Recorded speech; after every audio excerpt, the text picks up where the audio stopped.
The model for the USS Sad Lonely Fat Man Living in a Basement is done out of just standard foam core. It's not even nice foam core. I did all this on really crappy dollar store foam core, so it all started warping and the paper started separating, so I had a rather nice paint job. I mean, not nice, but nicer paint job. As it dried, the paper peeled right off the foam and it just, all that work went for naught, so I kind of rushed the second repainting on just the foam. I painted it up. I used multiple thin layers of pretty much every single iridescent and interference acrylic color I have.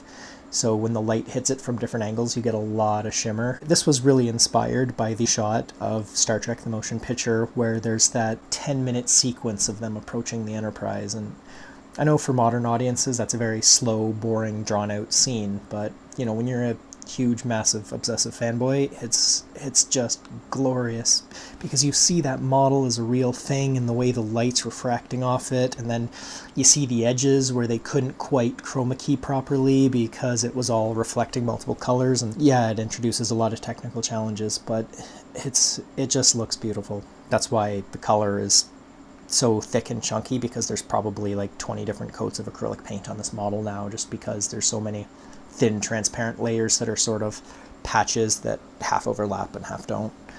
And the shape of it is quite unusual for Star Trek. I don't believe we've seen that in a movie or TV series. This was inspired by one of my favorite computer games of all time, Egatrek, or EGA Trek as it's probably supposed to be called, but I don't think anyone actually did. By far one of my favorite computer games. I'm really wishing someone will do a modern recreation of it, so, you know, if you're a programmer, please get on that. You'll have at least one customer. And yeah, that's the ship. Alright, well, that is your behind-the-scenes sneak peek. Please, you know, stay tuned for the next one, because I'll eventually, I don't know, make something else, probably. Alright, bye.